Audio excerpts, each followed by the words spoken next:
Hi guys. Oh my God, it feels so weird to be back doing this, but I'm really excited. It's been a while. I've been doing conversations with my friends, with my buddies, the past few videos. And today we have a great video. I've been doing something really fun with some of my students that I talk to in my private conversation classes, and also with the people who are in my WhatsApp group chat. I have a private WhatsApp group chat for people who pay a monthly subscription to be part of that group. And I share audio messages and we talk about things. We have conversations, texting, Lately I've been doing this exercise where I give the students like a hypothetical situation. I give them some context or a random situation of something that could happen in real life.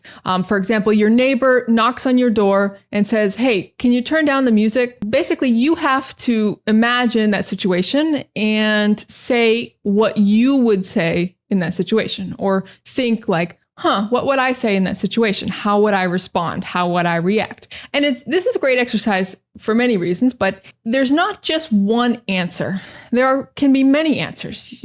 People have different ways of reacting and responding to things. So this is a way for you to not just practice English, but also show your uniqueness. And, everybody has a different answer and how they would react. You can do these activities with yourself to practice English at home. I know a lot of you are always like, I want to practice my speaking, but like when I'm by myself, I don't know what to talk about. I don't know what to do.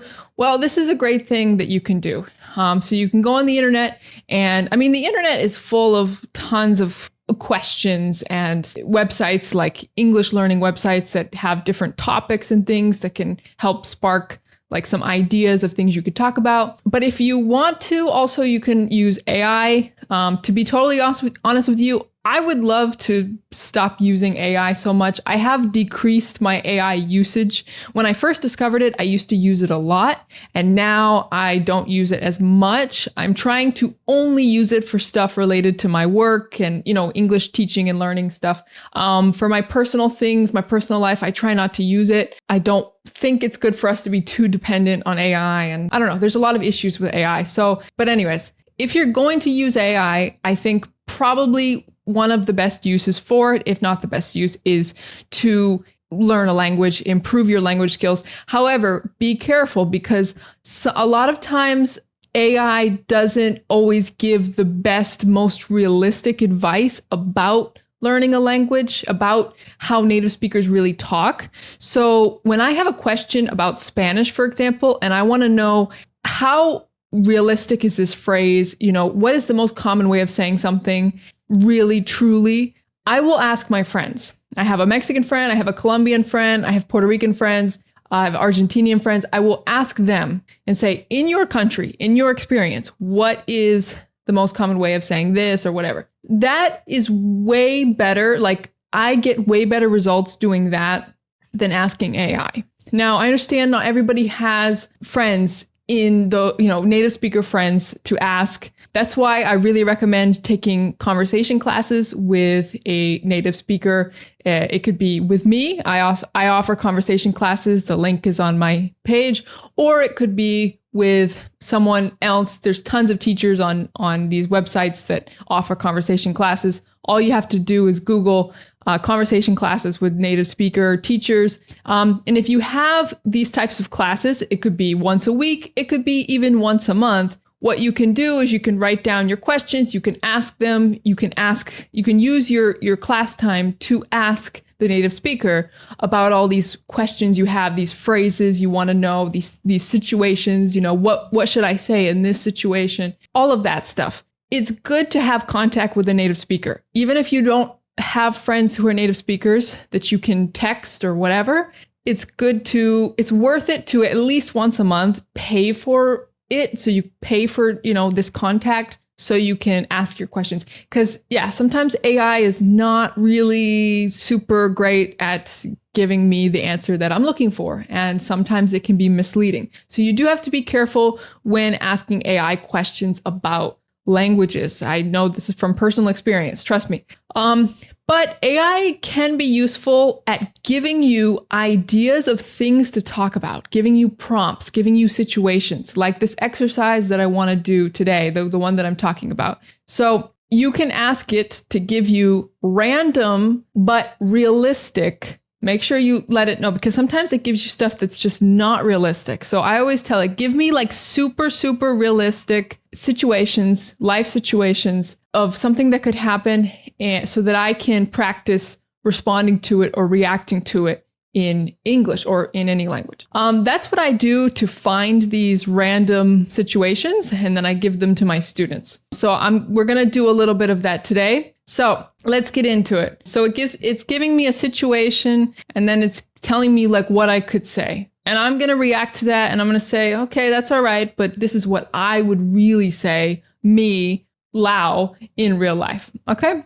Because a lot of times what AI tells me to say is like, it's too formal, it's too complicated, it's too long, it's unnecessary. And what I really want to communicate always to students is that you can keep it super simple. Native speakers actually speak very simple and straightforward. And this is what I do even in Spanish. You guys know I speak Spanish. I'm advanced in Spanish. I'm not a native speaker of Spanish. Sometimes I'm in Spanish speaking countries, and most of the time. And like, for example, the other day I was at this store, this place, and I was like hanging out near the checkout, and it looked like maybe not the checkout, the place where you order some food. It was like a grocery store that had a place where you can order food. And I was like hanging out near the place where you ordered, and it looked like maybe I wanted to order some food. And so the lady came over, and she's like, can I help you or whatever in Spanish. And I was like, nothing. I don't want anything. And like sometimes when I'm like, in the moment and I don't really know what to say, and I don't have a long thing to say, I just want to say something quick that gets the point across, that communicates to them that, like I just wanted to communicate to her that I'm not ordering anything. I don't want anything.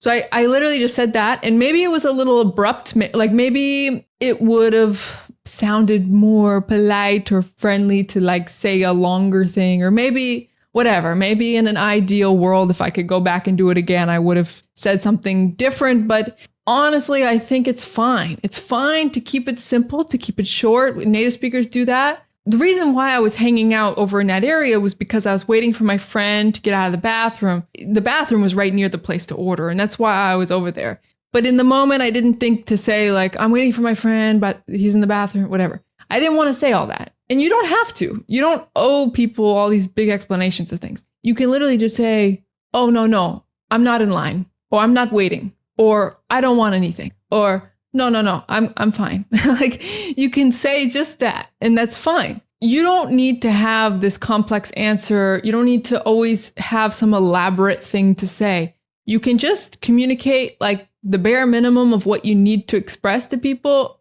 and that's fine, So sometimes AI will recommend that I say this long thing, and you don't have to. And I want to show you that. So first situation, you're walking down the street, someone's off-leash dog. Okay, someone's dog is off the leash. Someone's dog's just walking, has no leash, no string. It's not really a string, but the leash is the thing, like the dog has a collar and then it's attached to a leash, and the leash is the thing that you hold. It's kind of like a string, but it's bigger than a string. It's like a rope thing. Yeah, a leash. It's to walk your dog. So someone's off-leash dog runs up to you and sniffs, sniffs your leg. The owner jogs, runs over to you, laughing, and says, don't worry, he's friendly. So you could say, that's good, but I'd still prefer you keep him on the leash. Okay, so that's AI's suggestion. Now, I wouldn't say that. I would just be like, okay, but I don't really like dogs, or like, okay, but I don't really like to be around dogs, or I'm not really comfortable with dogs, or I don't know. I mean, most people are fine with dogs, so this is maybe not super realistic, but that's what you could say if it bothers you. It wouldn't bother me. I would just probably start petting the dog. Maybe like, hi, and talk to the dog, you know? I guess it just depends on your personal preference. Yeah, I don't know. This is a weird situation. I feel like most of the time people are okay with saying hi to the dog. But if it bothers you, you can just say, I don't feel comfortable around dogs, or I don't like dogs, or whatever. You don't need to like go out of your way to sugarcoat everything you say, to say everything in a super nice, soft way. You can just be straight to the point, and you know, you could just smile and it's fine. It's fine. Okay. You're at a grocery store checkout. You're checking out at the grocery store at the cashier. The person ahead of you or in front of you, has a ton of items, has a lot of stuff. Okay. A ton of items, or a ton of food, so we say a ton of something or a lot of something, a lot of stuff, a lot of food, and sees that you only have one thing. So the person ahead of you has a lot of stuff. They see that you only have one thing. They turn to you and say, oh, do you want to go ahead of me? Do you want to go ahead of me? Or do you want to go in front of me? Or do you want to go first? Or sometimes we say, oh, you can cut the line, or you can go ahead of me. You can go. Yeah, you can go. You only have one thing. You can go first. You can go ahead of me. You can go in front of me. And you could say, are you sure? Are you sure? Or, oh, really? Okay. That'd be great. That'd be great. Oh, that'd be great. Thank you so much. Thank you. Oh, awesome. Thank you. Yeah. You can literally be that simple. Like, oh, awesome. Or great. Thank you. You know, like, oh, thank you so much. I swear a lot of the times I consider myself advanced in Spanish. And yet when I'm out in public in Spanish speaking countries, I still feel like, you know, 75% of what I say is just thank you. Like you can get through a lot of life in public just being like, thank you. Like someone holds the door for you. Thank you. You buy your food or your items at the store and you go, thank you. Like a lot of life is just thank you. Thank you. Have a nice day. Thank you. Have a nice day. Thank you. Have a good one. Have a good one. You heard that? That's very, very American. Have a good one. Have a good day. But we say, have a good one. Have a nice one. Yeah, that's it. Have a good night. Have a good day. All right. Next one. A friend shows you a photo of their new haircut. Okay. Maybe they text it to you. I don't know why. It's a photo. Maybe the situation is that you see them with their new haircut in person. Either way, you think it looks bad. They ask, so what do you actually think? What do you really think? That's what they're saying. So what do you really think? So honestly, give me your opinion. What do you think about my new haircut? What do you think about it? Be honest. What do you think? You could say, okay, this is like trying to be polite. I think it's really different. The main thing is whether you like it. Okay. So it's funny. I asked this in my group chat, and some people were like, oh, I would just tell my friend I think it looks bad. Like, I just be honest. And then other people were saying like, oh, well, if they like it, then I would just say, well, if you like it, it looks good. Like they would just agree with their friend, you know, depending on if their friend likes it or not. I guess this just depends on you. There's no one right answer. Sometimes people might think that just, you know, honesty is best. Like they feel like they value that more in a friendship, just brutal, pure honesty. And some people really value that more. I personally really value that more. But other people don't value that as much, and they would rather have someone kind of not tell them if they don't like it, or just kind of soften it or something. Or the thing is, you got to be careful though. Sometimes if you try to be nice, but it's not genuine, because it could sound like a backhanded compliment. Do you know this phrase? Backhanded compliment. That's when you're kind of presenting it like it's a compliment, like it's a nice thing, but it's not really, right? It's like, for example, if you tell someone like, wow, I could never wear that, but you're so brave, you know? It's like, is that a compliment or are you talking shit? You know, it's like, are you saying that what I'm wearing is ugly and I'm brave because I'm wearing this ugly thing? You don't want to say a backhanded compliment because that's even worse, I think, than if you just be brutally honest. Or I don't know. I don't know if it's worse, but it's maybe equally bad. I don't know. So I think you got to be careful when you say like, oh, that's different. That's unique. That's interesting, right? Because these kind of words, it's like, It's like you don't want to say that it's good, but you don't want to say that it's bad. Yeah, you just have to ask yourself if you're the type of person who's just going to be totally honest, or if you're just going to kind of tell like a white lie. A white lie is like a small lie, like a little lie that doesn't really have a big consequence, you know? Like, for example, if your friend gets a new haircut and they seem to like it, telling them that you like it is not, it's a lie, but it's not a lie that has like a bad consequence, because the worst thing that's going to happen is that they think that you like the haircut. And so what? Like, it doesn't result in anything bad. Maybe good. Maybe they feel more confident. At the end of the day, and like AI suggests that you say right here, it says the main thing is whether you like it. Really, that's the important thing. The important thing is whether you like it. But if you say that to your friend's going to say, oh, so what you're really saying is that you don't like it. You're just saying that, oh, well, if you like it, because you're saying that you don't like it, but as long as I like it, it's fine. So I wouldn't say that. Yeah, I'm the type of person, if I really didn't like it, I would say, honestly, I liked how your hair was before better. Like, I liked your other haircut better. Like, this one's okay. I would say that. I would say it's okay. It's okay. It could be worse, but I like the other one better. Or I liked how you looked before. I would say something like that, probably. Okay, next one is you're at a cafe and a stranger sits at your small table by mistake, by accident, because it's crowded. It's crowded in the coffee shop, the cafe, and they didn't realize that they were sitting at a table that you were sitting at. And they realize it and they say, oh, sorry, is someone sitting here? They might ask you this question even if they did notice you and they just want to see if someone is sitting here, because it's a free chair. I mean, it's an available chair. So sometimes people ask if someone is sitting here, or if this is occupied, if this chair is taken or occupied, or if someone is sitting here, someone is using it. Sometimes people ask if we can take this chair. And what you could say, well, it depends, right? It depends if you're actually waiting for a friend or someone, if you're actually like waiting for someone, if someone is actually going to take that chair that someone you're waiting for, you could say that, like, I'm saving it for a friend.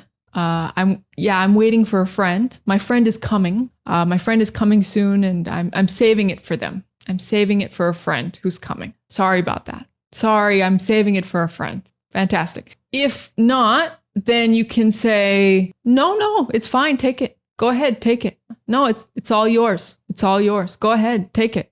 Yeah. No, it's not taken. Anything like that. Okay. You're at a party. You're at a dinner party or wherever. It doesn't really matter. You could be anywhere. You're at an event with people, and someone's young kid, like little kid, comes up to you, like comes near you, comes up. He or she comes up to you, or walks up to you, comes to you, and very seriously says, you have a big nose.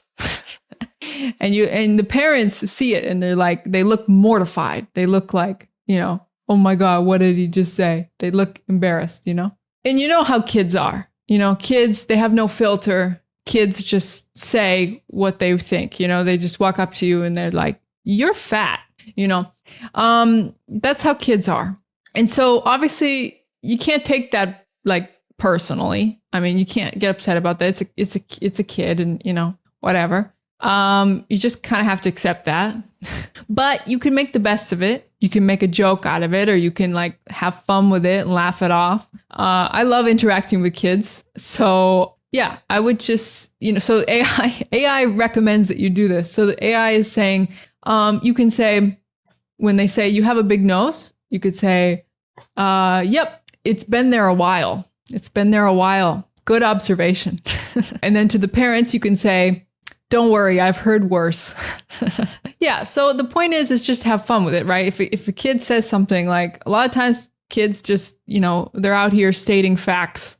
And it's kind of true, but they're just, they have no filter. So I think it would be cool because so many of us humans, we grow up in a world where from our childhood, we were kind of taught, like culturally brainwashed, to have a bad relationship with our bodies and to criticize ourselves and to have, insecurities about our bodies. And so I think if we try to change that programming, that narrative, we try to do better for the next generations to not have this problem, it would be a lot better for humanity. And so I think that the only reason like someone would get offended about having a big nose is if they're insecure about having a big nose, because they're critical of their big nose. But having a big nose to one person might be like a bad thing, but having a big nose to another person might be a good thing. I mean, me personally, to be totally honest with you guys,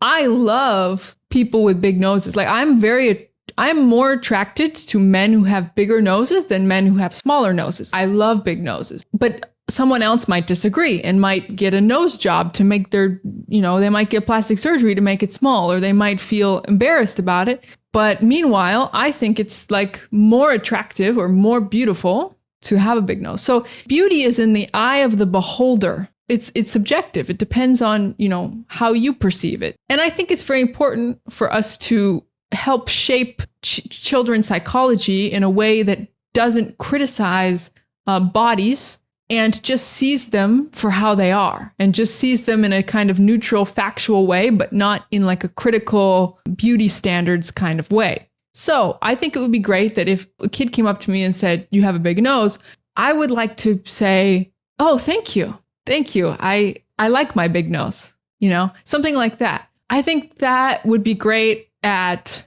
reshaping the narrative. I think it's those little interactions that we have with children and also with adults, because you can do this with adults too. This helps change the psychology around our bad relationship with our bodies and with ourselves, right? We're so critical of ourselves and it only hurts ourselves. It only hurts us. So, So I think every interaction with someone, whether it's, an adult or child, especially children though, in relation to physical appearance or, not just physical appearance, other things too, I think is super important at helping to change the world and shape the way that we perceive things and judge things, right? Because judgment is not bad. I mean, to simply say that you have a big nose is not inherently bad or to be aware of this. It's a judgment, but it's not. The only reason we think it's bad is because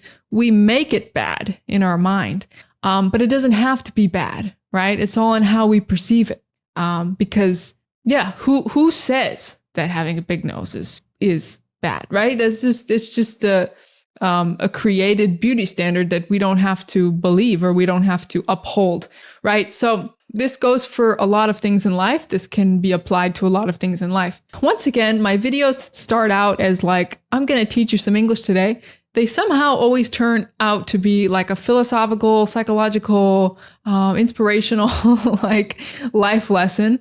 But I like that. I like to keep my videos like that. I mean, that's who I am. And I like to talk about these things because a lot of things I would like to talk to the world about. Because humanity has a lot of issues, and a lot of it, I mean, essentially all of it, the root of all of our issues really is like psychological. So it's why it's important to, talk about these things because our language is very important, not just in communicating to each other, literally, but also shaping the way that we view things, shaping our psychology, right? The language that we use, the phrases that we choose to say, the sentences, the things we choose to say help shape our perception on things. So when speaking a language, yes, it's important to speak in a way that communicates what you're trying to communicate effectively. But another important thing to think about is what I'm communicating actually beneficial for humanity, for our psychology, for our relationship with each other, with ourselves, with the world. Some important things to think about. Language is very powerful. So I'll leave you with that for today. Thank you for watching to the end. Those of you who do that are my pride and joy. That's what people say about their children. My pride and joy. No, you guys are, I would be nothing without you. I am worthless without you. No, I'm kidding. I don't judge my worth based on numbers of views, but I love you and I appreciate you. And if you watch until the end, let me know in the comments. Tell me that you're someone who watches my videos until the end because you enjoy them. It would make my day, it would make my week. Thank you. Love ya. And bye-bye.